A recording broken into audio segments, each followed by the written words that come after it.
Karau saltang le swarit pursunga lungai mang ang rumah kavalain Calvary ting an chedong cross at swan kalalpan ne namin peta oh cross oh cross oh cross kay miswan thiam chang na oh cross oh cross oh cross kay mitson sang tu kay miswal bol lo thil ti thei nei lo that ka lo tum fo thei na ma chuanin lungaya ruma beidong lo ni kalalpan ne namin beta oh cross oh cross oh cross kay miswan thiam chan na oh cross oh cross oh cross kay mitsoy sang tu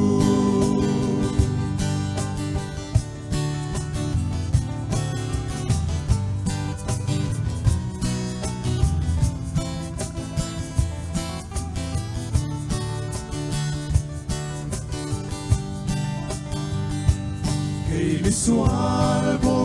nu ma ni in keng be kay maalal Krista alo nung ta kovelin min pi buhay kay to lovang kalalpan ne namin beta oh cross oh cross oh cross kay miswan thiam chan na oh cross oh cross oh cross kay mitsoy sang tu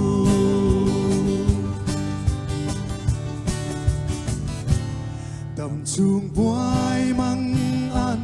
lungai theng ma se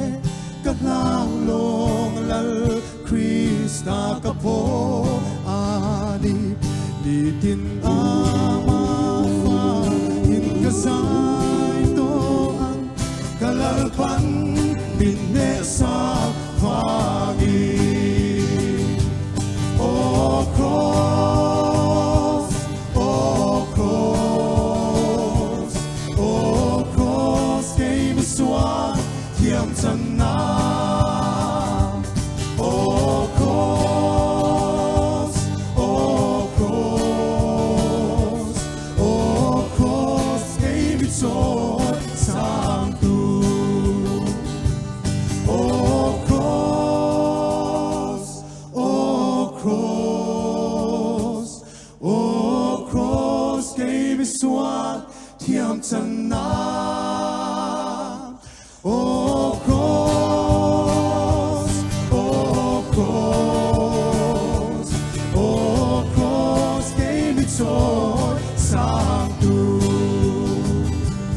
oh cross kay mitsoy sang tu